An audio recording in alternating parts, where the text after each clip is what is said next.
evening, everyone, and welcome to the Center for the Performing Arts. I'm Julia, and I'm the Director of Education and Community Engagement at the Center. Now, before we begin tonight's program, I'd like to tell you a little bit about the Center.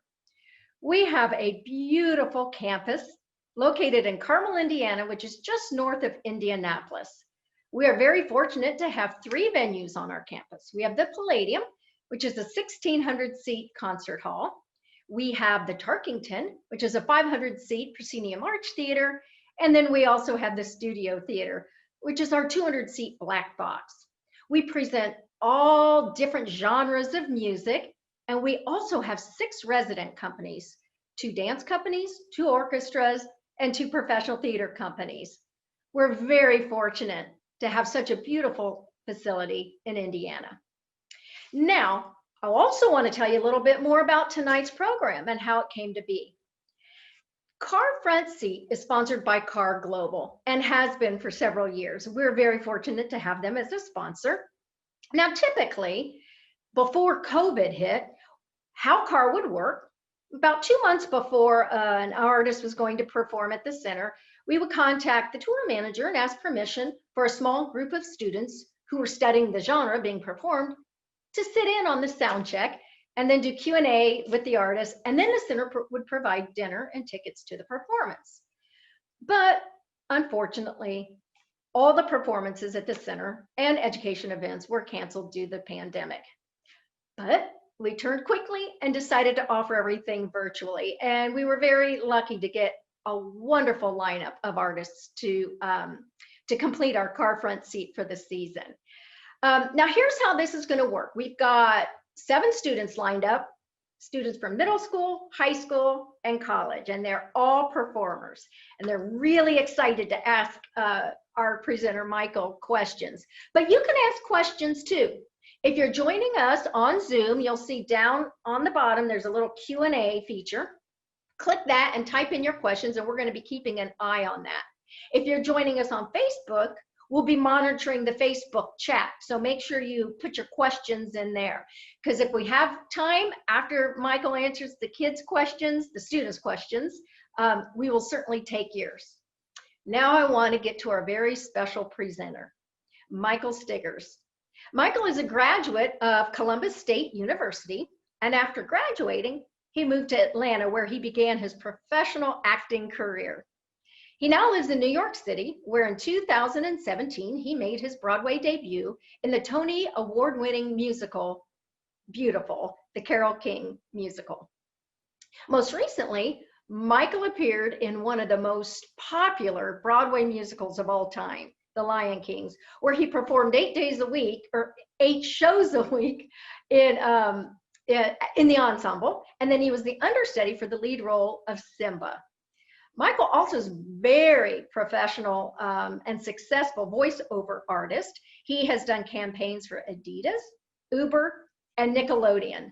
So Michael, why don't you turn on your camera and join us tonight? We are so excited to get started asking you questions. Tell us a little bit about yourself, and then we'll go to the students. Okay, thank you so much, Julia. And hey, everybody, it's so great to be here. Thank you so much for having me. Like she said, I am Michael Stiggers. I guess my story begins in a small town by the name of West Point, Georgia. It's the furthest point, West Georgia. It's really close, very, very close to Alabama.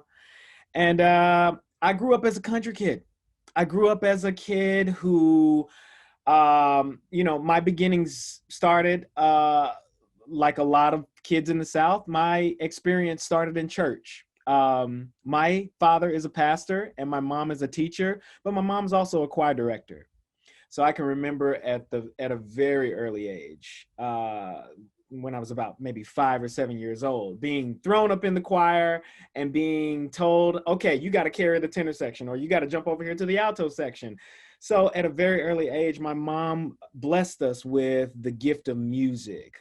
Most of my family, a lot of my family sings. And so you can imagine family gatherings, whenever we get together for cookouts or the holidays. I was just blessed to always have music kind of be something that was a part of my life, right?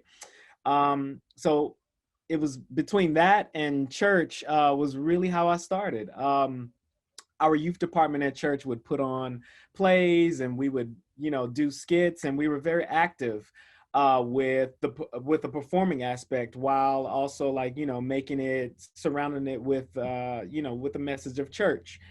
um well, and so then growing up, so of course there was a lot of church in my life. I went to church a whole lot being a pastor's kid.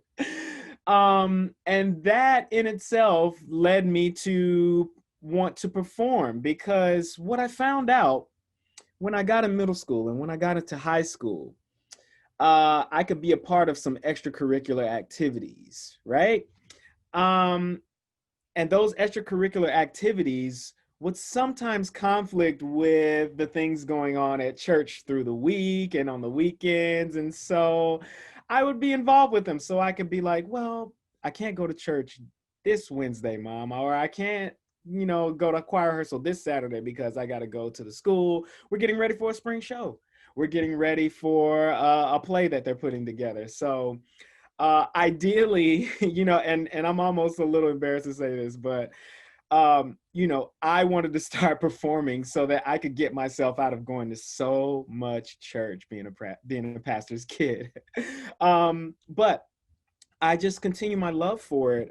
As I got into middle school and I got into high school, I joined the show choir, and I was a part of like and I was a part of the theater productions at my high school. And I mean, I just remember it being a time where I felt alive, and I felt like I was able to find my community, find my tribe, I say. A lot of other people who wanted to do the same thing, wanted to tell stories. And so that was kind of my first beginnings. Of course, being from a town like West Point, being from a place like that, there wasn't much exposure to things. So I relied on a lot of TV. I watched a lot of Fresh Prince of Bel-Air. I watched a lot of shows on TV. Me, my brother, and my sister, we loved Disney movies. We would watch movies like Cinderella. We would watch movies like The Lion King when it first came out. And I tell you what, I think we drove my family and my friends crazy because we watched those tapes so much that we learned the dialogue and we knew every single word in the movie by heart. And we would, essentially perform them in our living room for like family and friends when they would come over, and they were like, how do they know all of this? Like, goodness gracious. Well, it's because we watched it over and over and over again. And that was kind of my exposure, because where I was from, I didn't have a lot of opportunity to travel to a theater, travel to a big venue to actually see live theater happen, live and in living color. And, essentially, in that same vein, I wasn't able to really see anybody that I saw myself as. I really at an early age, I missed representation. It wasn't until I was in the 10th or 11th grade when I was in high school where I saw somebody that looked like me up on stage live and in living color. And it was almost like a light bulb went off in my head because I had seen it happen. And I was like, oh my goodness, okay, that's what I want to do. Somebody up there just living, singing beautifully, and they look like me. They're beautiful black person, black man up there on stage, and he has the biggest smile on his face, and it looks like he is just enjoying his life so much. That's what I want to do. Um, so anyway, I started to look into any way possible that I could continue this after high school, and just be as active as possible as I could with it. Well, luckily, 45 minutes away from my hometown, there was this school, Columbus State University, and I had heard they had a theater program there, and so that's where I went. That is where I applied to, and luckily I got in, and my journey kind of furthered. I went into theater education because, of course, I wanted to be able to tell my parents that I was doing something related to theater, but I'll be able to, go into the education route, just in case it didn't work out. And a lot of times parents love to hear that kind of stuff. It gives them security. It gives them a little peace of mind to know that, like, hey, you're going to go into the workforce when you get out of college. Um, you know, because acting, of course, it's there's a lot of competition. There's a lot of uh, people involved within the process of acting, within the community of acting, in the industry. And so to be able to tell your parents that you're going into something like that was an extra layer of surety. But fast forward through college, I graduated in 2009, and I'm set on my track to go into education. I'm set on my track to be a drama teacher and go into a school. And I have interview after interview after interview, and something in my head was like, well, this isn't right, because beforehand I was, I had auditioned for shows while I was in school. I did a couple of shows while also pursuing my studies within education. Even after post college, I had worked with this theater, the Springer Opera House in Columbus, Georgia, and I had done a lot of professional shows there. I was in the ensemble in some shows, and in some shows I was getting more of a speaking role. And so I continue to pursue that. I continue to audition with that.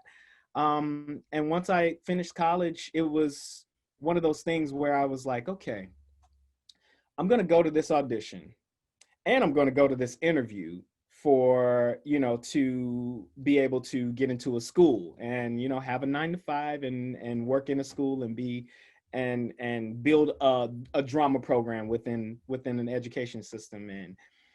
And so I was like, whichever one of those kind of takes off for me, then I'll have my answer. I'll lean into it.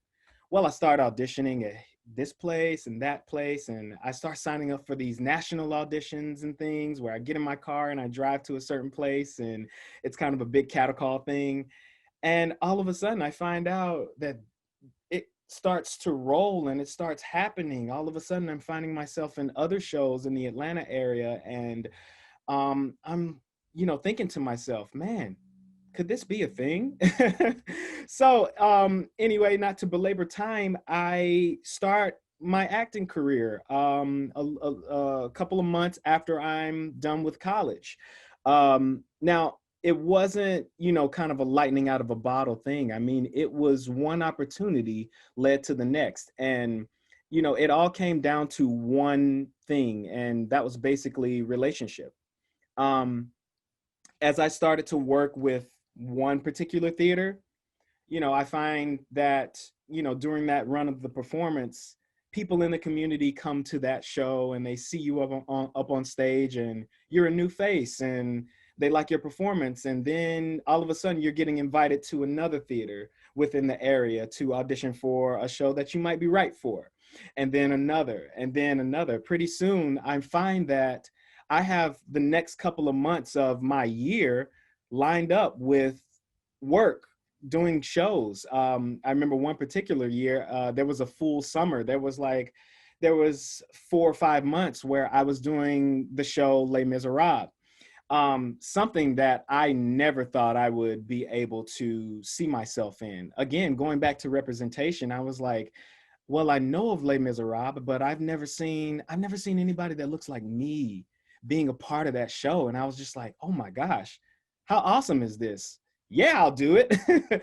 So all of a sudden I fill up 4 or 5 months of my year being able to do a show like that and perform.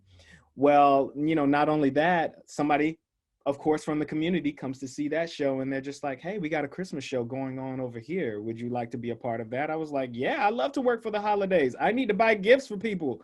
Sure. So, it goes from a couple of months to, all of a sudden I get to February of the next year, and my entire year is booked up with things that I've auditioned for within this community.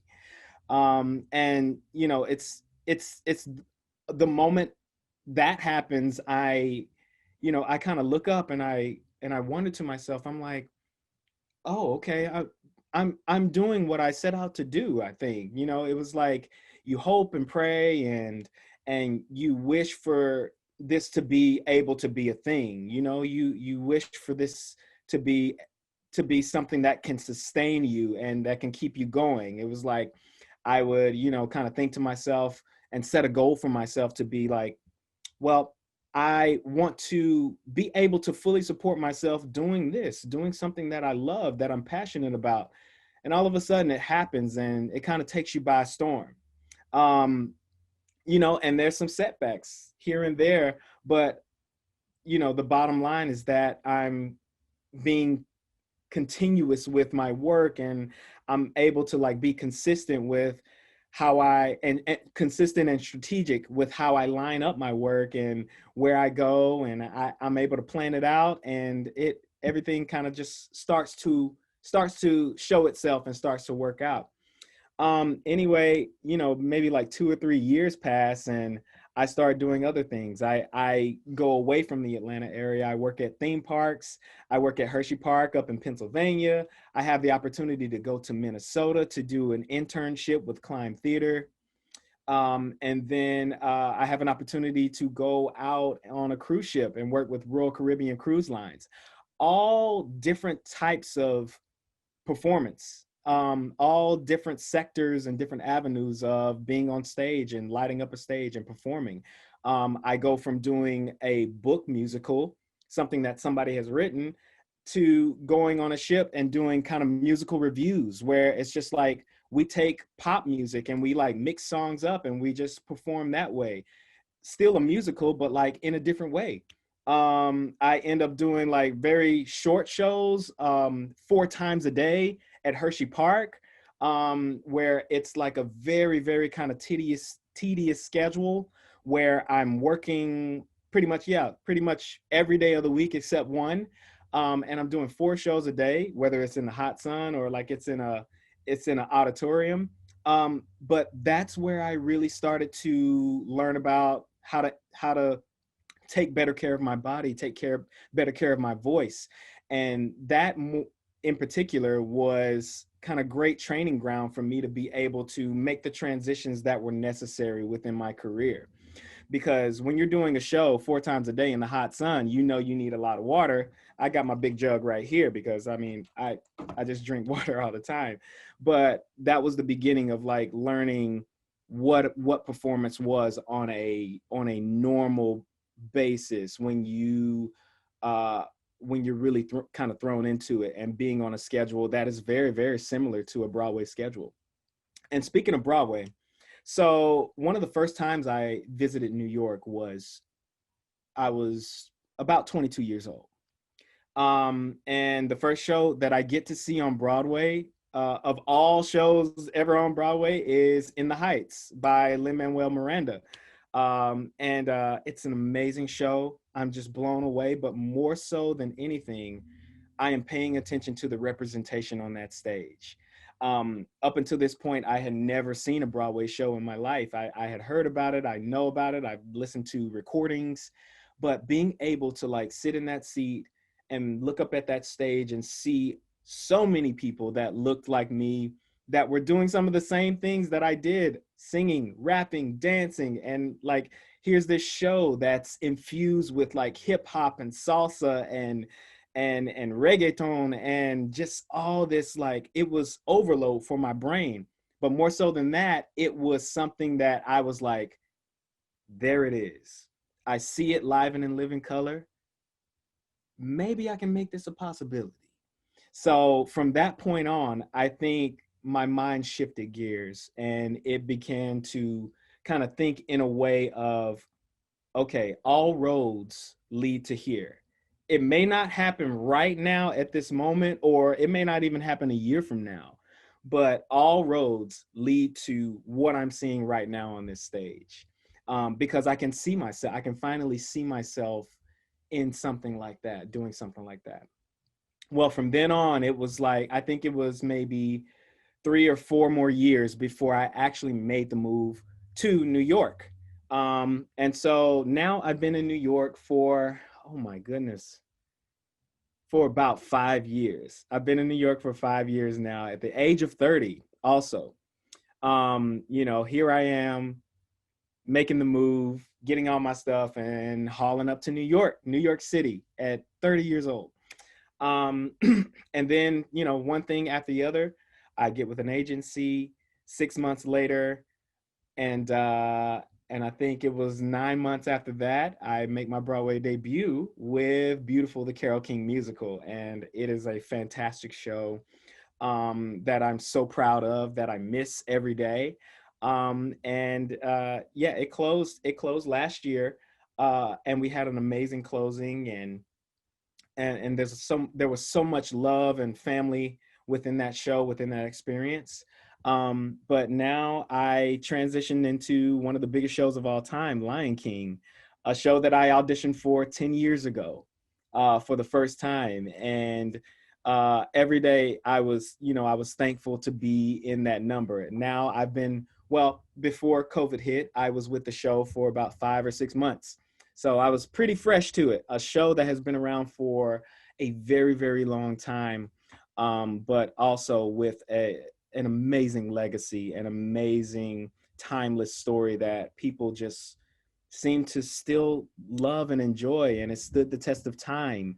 It's a show that's been there forever. It seems like forever. 1997 was when that show first started, and for it to still be there and still be thriving as one of the best shows on Broadway right now is just a testament to the creative genius of Julie Taymor, and other people who made that thing, who took this story of the Lion King, which we have all seen in the animated version, and they were able to spin it into something that was so visceral and so rooted within the love and respect and honor of the land of Africa, and just tells a story of love, of identity, of one finding yourself, and a story that I identify with.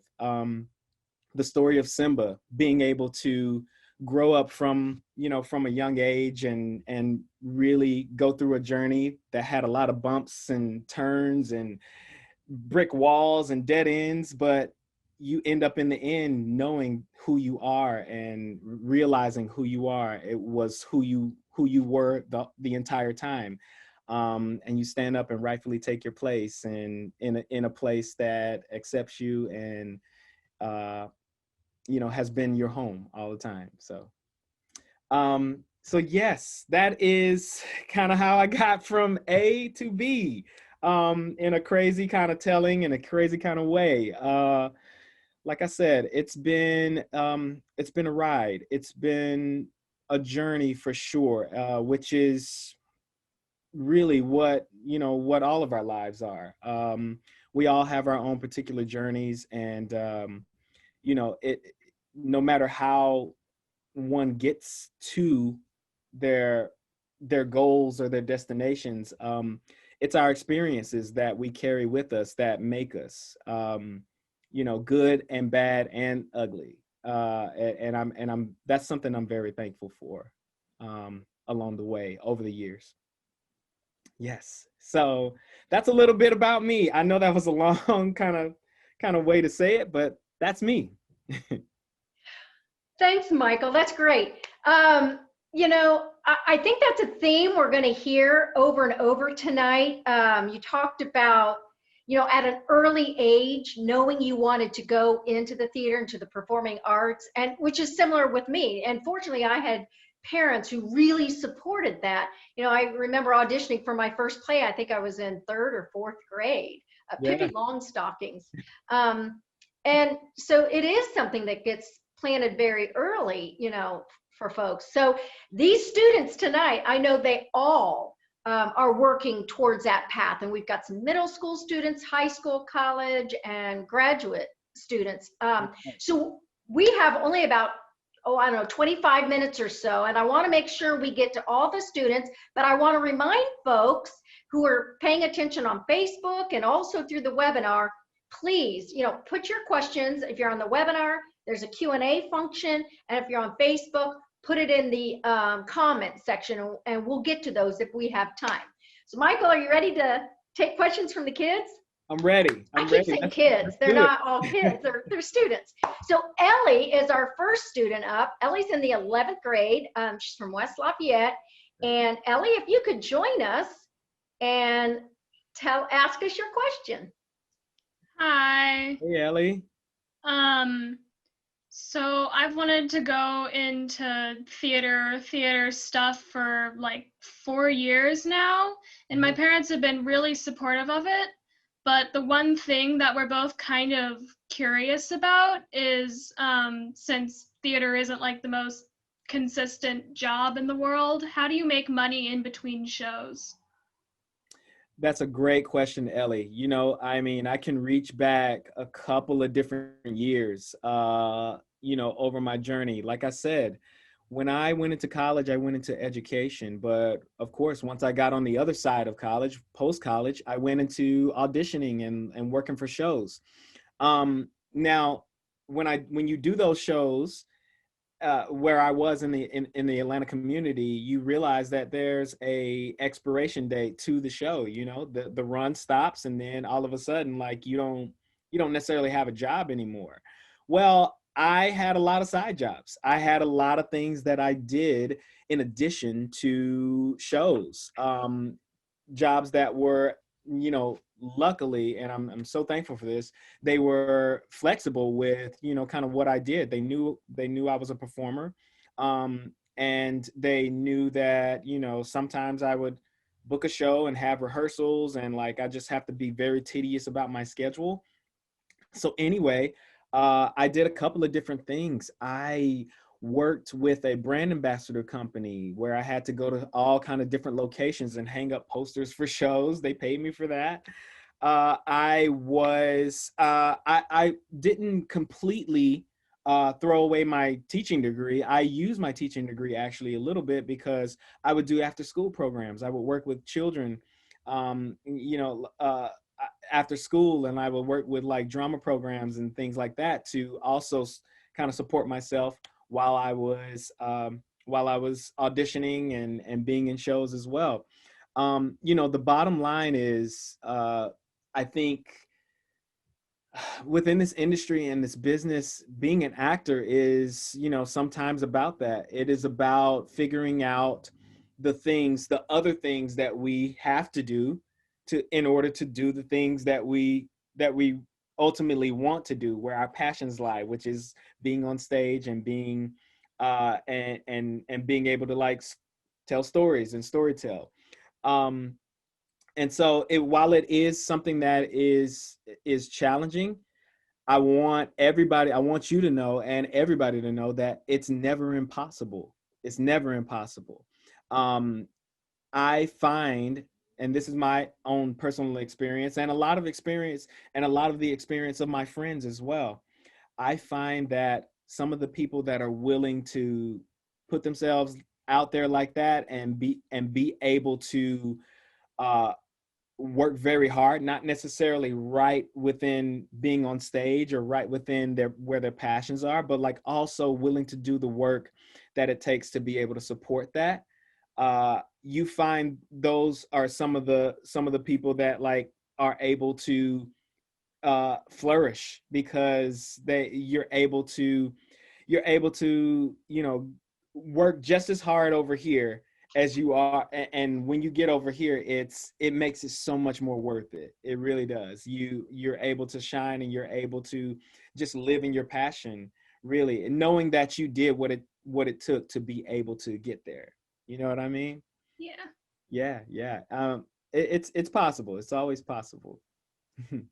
I think that's a great answer, Michael. And I would encourage all the students to also, besides getting degrees in the performing arts as a performer, to maybe look into arts administration, taking some Sure. classes in that as well. I mean, I worked in the museum field. A lot of museums use theater as well. So Ellie, thank you so much Thank for Yeah, you. that's joining a us great tonight. question. And if you don't mind, stay with us because we're going to bring everybody on again at the end.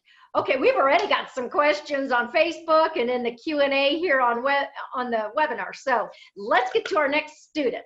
We've got Harper. Ellie, if you'll go ahead and turn off your camera so we can bring Harper on.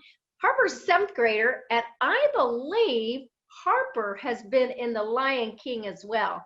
Harper, are you with us? Hey, Yeah, Hey, Harper. yeah, I have been in The Lion King.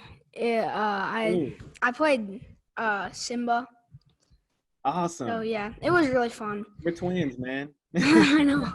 My question was, what were some of your idols growing up? Like people that Oh. I don't know, like helped you feel passionate about acting and stuff.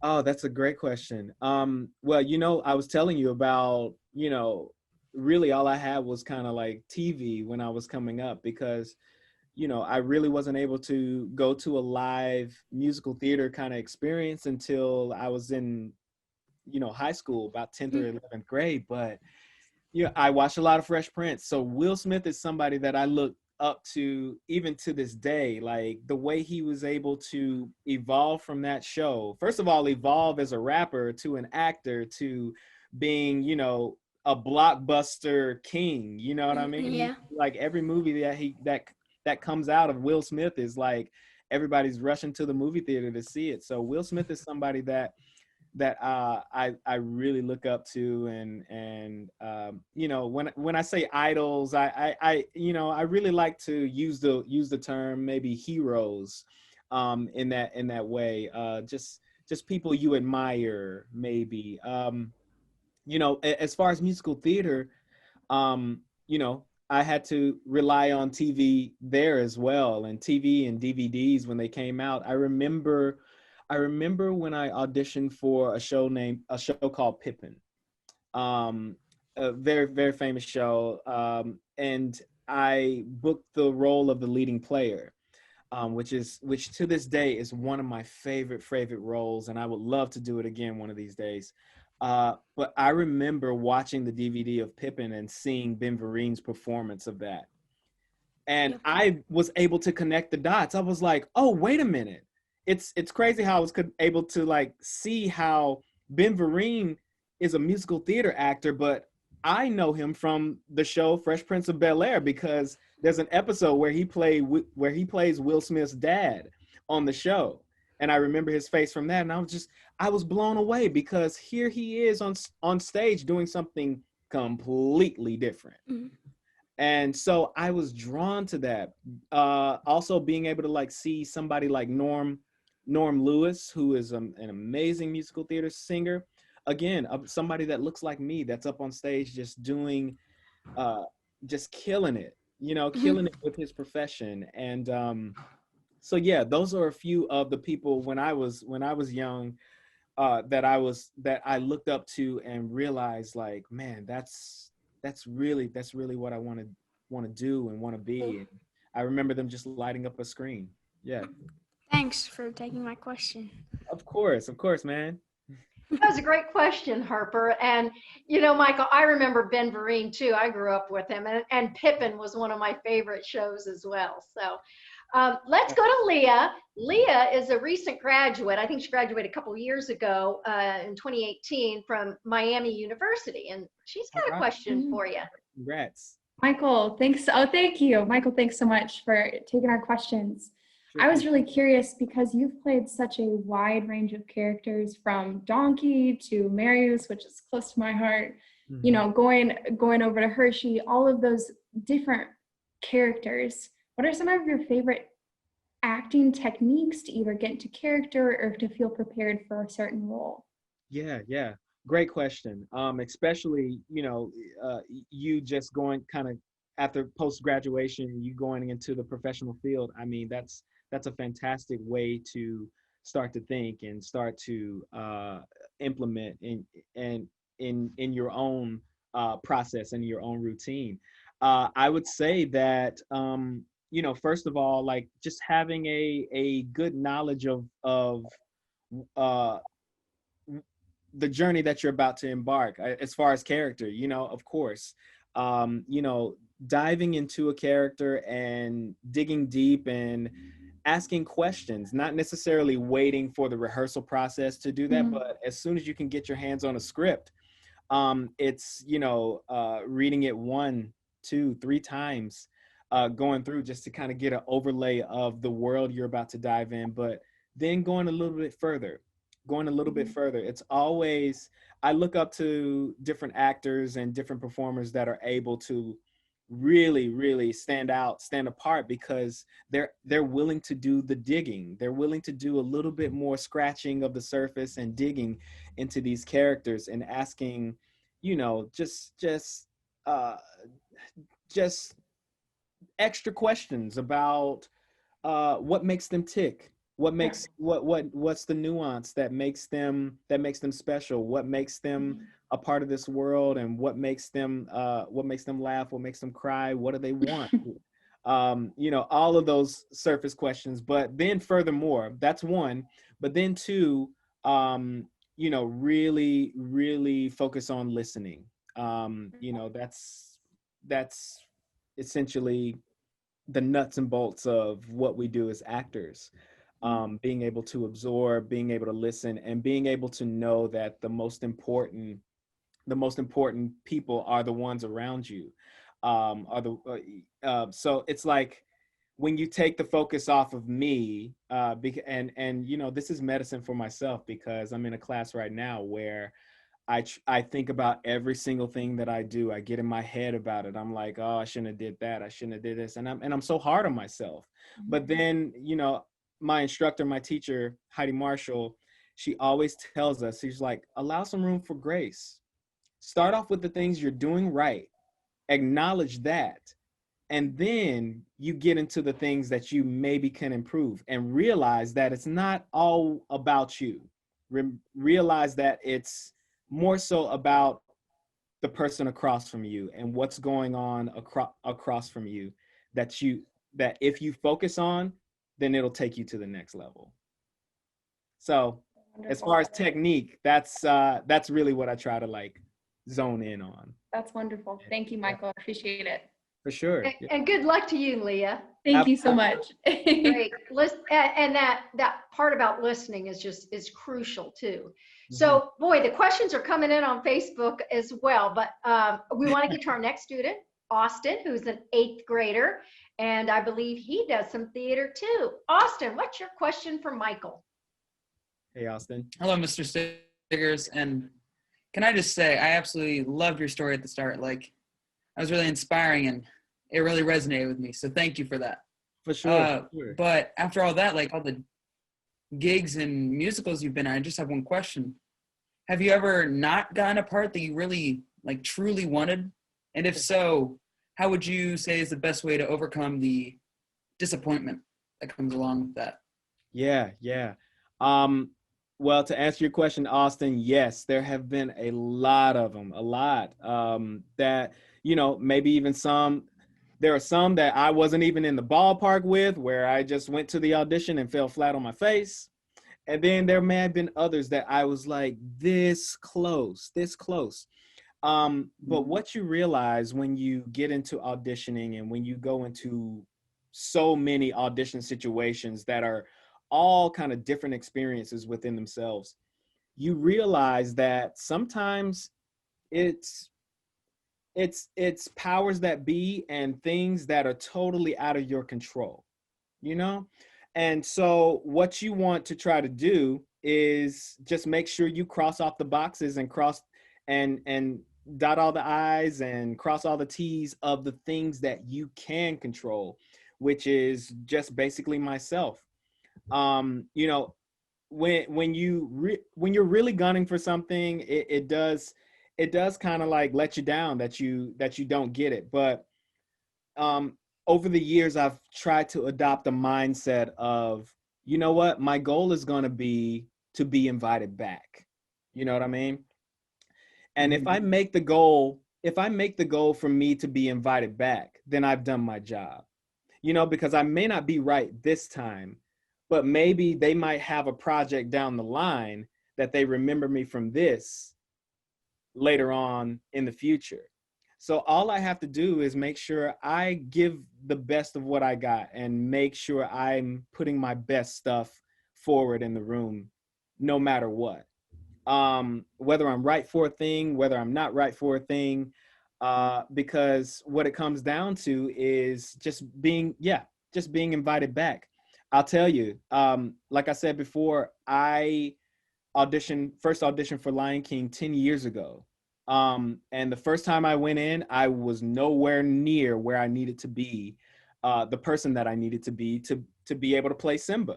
I got close, but then at the end, I took their feedback and it was like that first time I was like kind of let down because there was all the other stuff around it.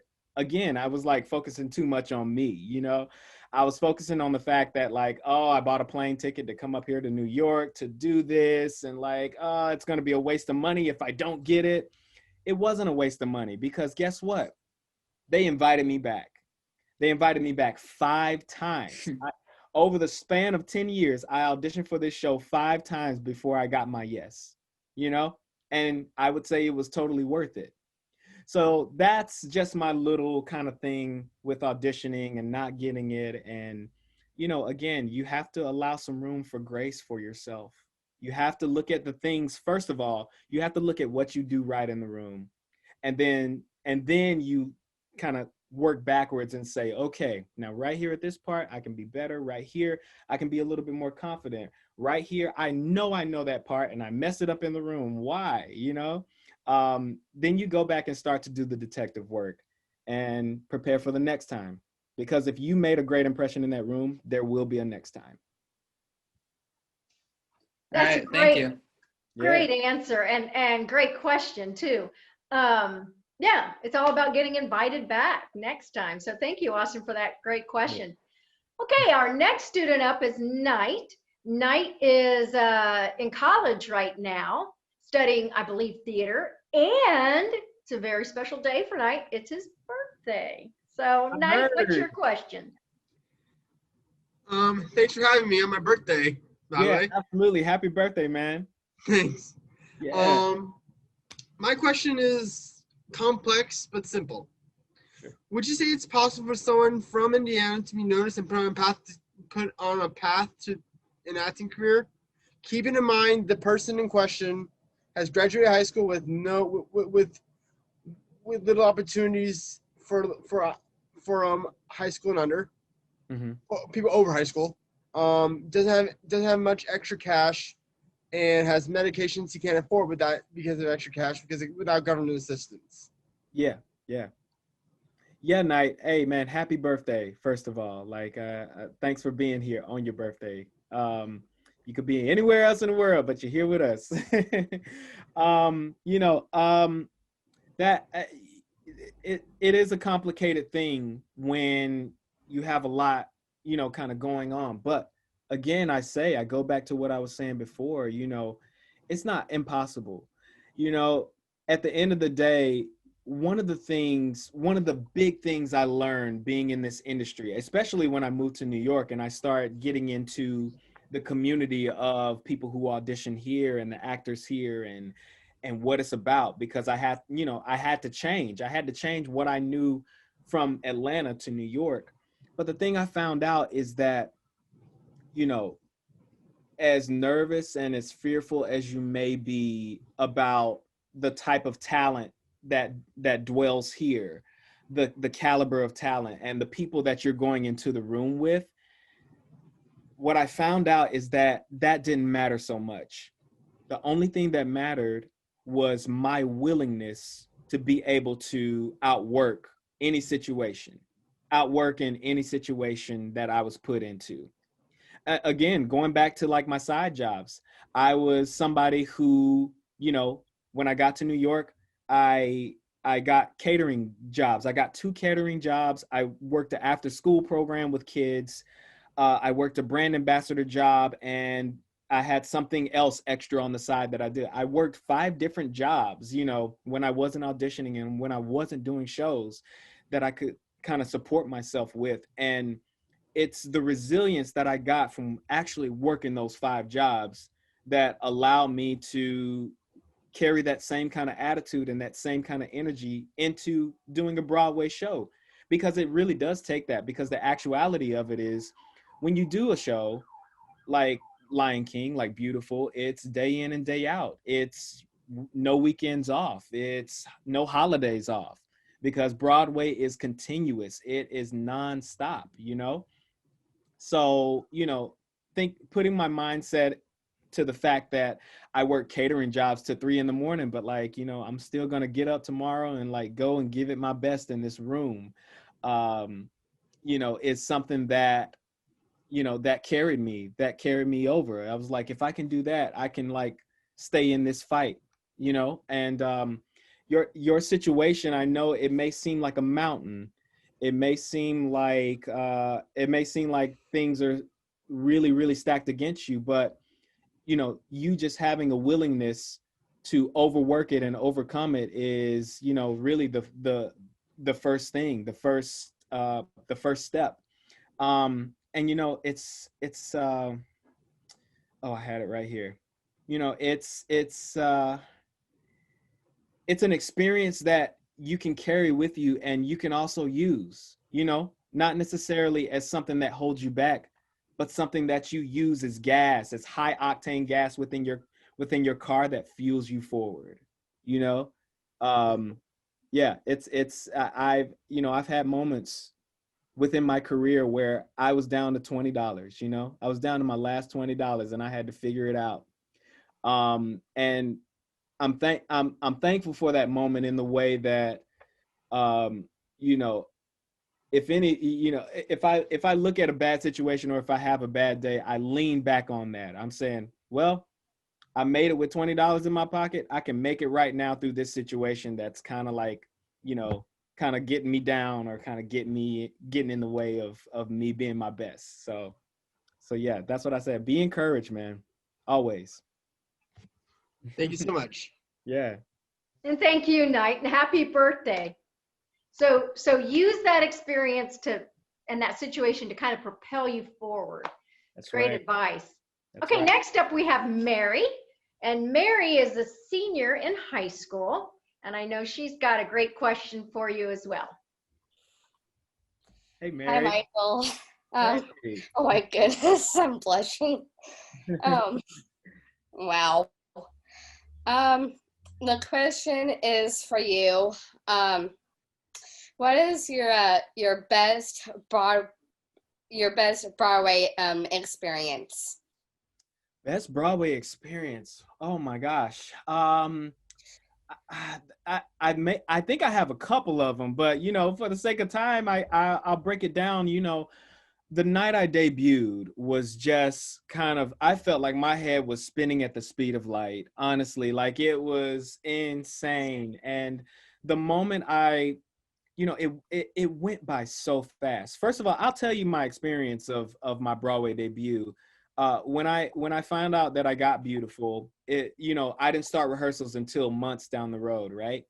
But when I did start rehearsals, I only had 10 days to learn everything in the show. 10 days, counting on my finger, to learn every single step in my track and my paths that I take through and put on costumes and all of that. I had 10 days to learn this show, and then I was just thrown into the mix with everybody else who had been a part of that show for 2, 3, couple of months. They know what they're doing. So that's pressure in itself. And then the day of your debut, you get one rehearsal with everybody, and then you do the show that night. And that's it. That's your debut. So one chance, you really have to be on it. And I tell you, I really felt like I could not feel my feet the whole time. It wasn't until the very end where you hear that applause and you hear some of your friends that came that night, and you take that bow and you look up at those lights, and it really was something that I will carry with for the rest of my life. And it was magic. It felt like magic. It really did. But also being able to, meet people like Carole King, who the show was about, and being able to meet her and just know that she just loves the show and she loves the production and the people around it, the people who created it.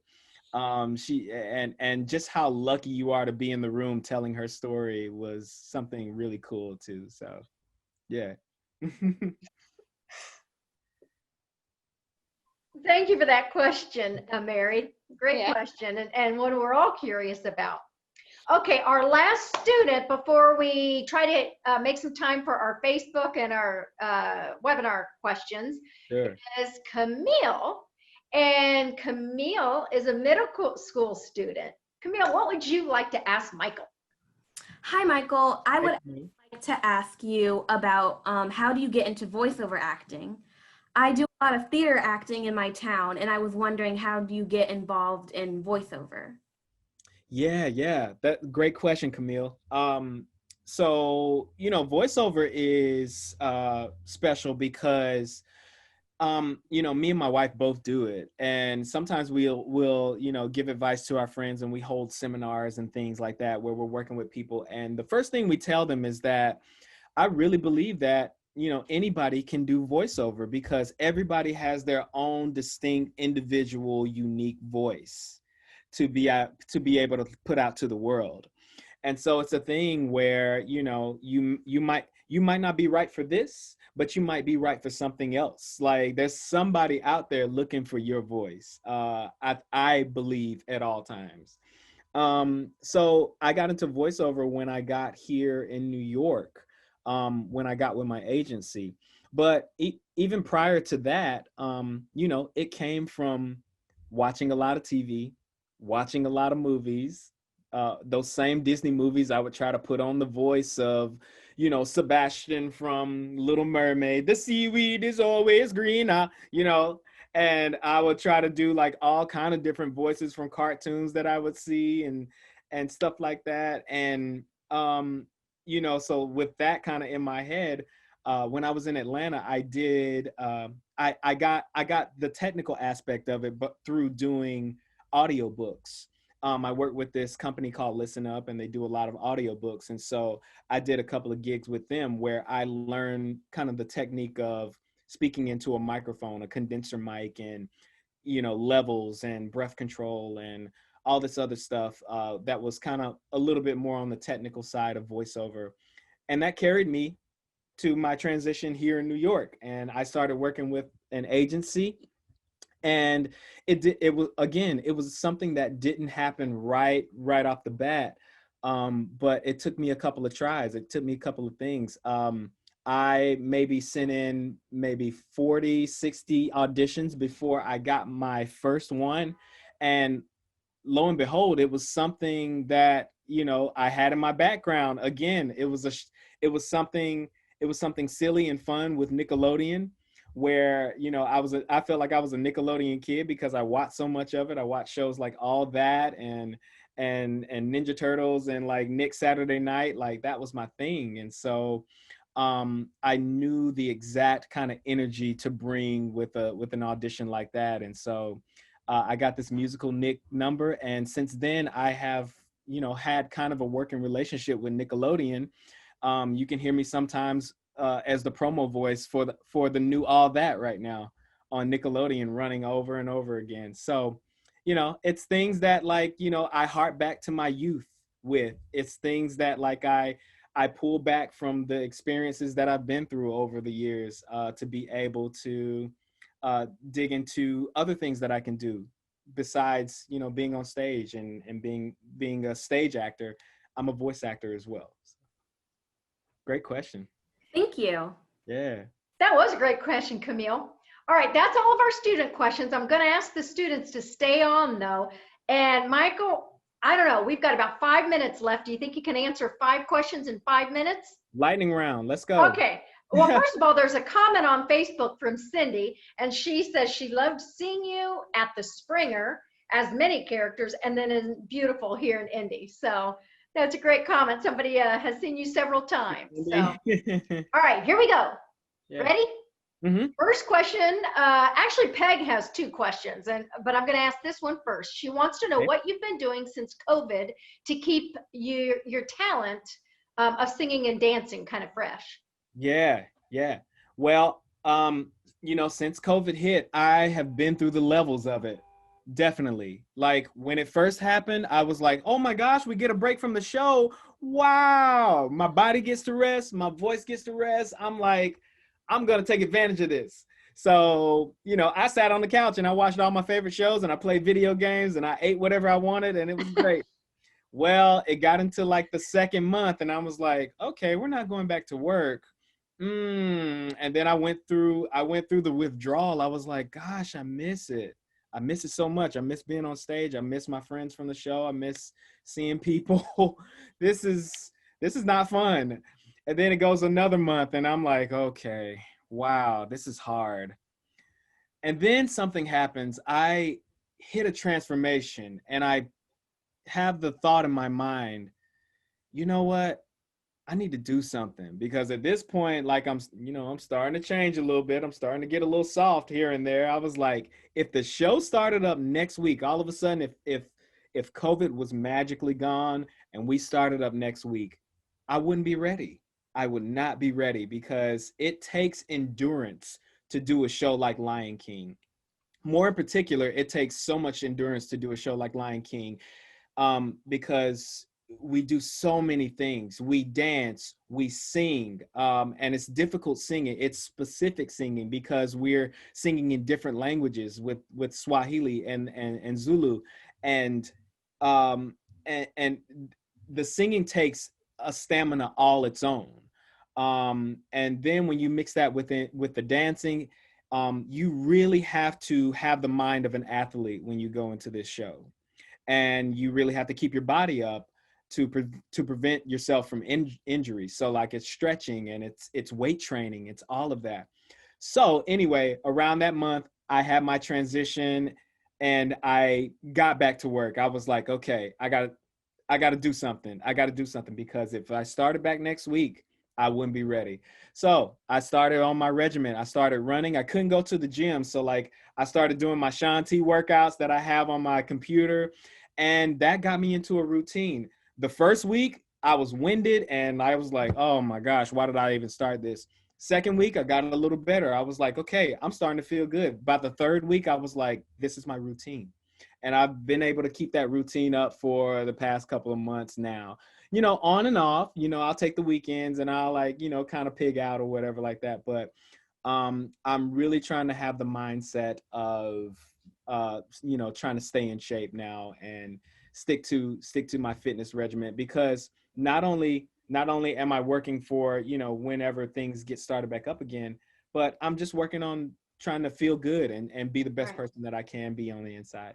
So, yeah. And that's what it takes. I'm doing the same thing. You just got to stay active and not sit here and watch Netflix all day. Yeah, that's right. That's right. Okay. We're going to try to take one more question. Yes. Chandler wants to know, how did you find and choose the agency that currently represents you? Oh, yes. So when I got here to New York, I reached out to a couple of agencies. I was able to like send my resume, send my headshot around to a couple of different people. And I had interviews with those agencies. And when you sit down with an agency, they ask you a number of questions like, what have you done? What do you see yourself in? Where do you see yourself going? Do you know this person at this office and this person at this office and this person at this office? And, here I am, fresh to New York. I don't know a whole lot of people. I know a couple of people, and I've been in a couple of audition situations that I can capitalize on, that I can tell them. But, it was like, here I am, big, starting over, fish in a bigger pond, but I landed with my agency now, DDO, because, more in particular, when I went into my interview and I met with my agent now, Irene, she really, by this point, I felt the pressure whenever I went into somewhere to be able to like, I have to really, really sell myself for these people to want me to work with them. Sitting down with her, all of that all of that pressure kind of faded away. Like I sat down with her and we just started talking about life. First of all, she was one of the ones that I felt like was really getting to know me as Michael the person, not necessarily Michael the actor. And that was something that I looked forward. That was something that I looked for in an agent. I was like, here's somebody that is really concerned with me as a person. And so we talked more. We got to know each other as people, but then we got into career stuff. And that was the thing that sealed the deal for me. Really, I Right. want to be able to work with somebody like that is concerned with me, you know, with myself, and I as well with them as well. And so from there, I gained not only her as an agent, but my agent Gina and Eileen with voiceover, and they are all just such great people. And they really are, you know, they take care of their people, they take care of their folks, and get us out there and get us into those doors that, you know, we might not necessarily be able to like open ourselves. So Right. I think that's such great advice is picking that agent that gets to know you as a person, and that you're just not another one of their 1,000 people they represent. And because they're going to have, you know, your best interest in mind, and they're going to understand what roles you truly can play, you know, if they know you. totally. All right. I apologize to those who asked questions that we didn't get to them.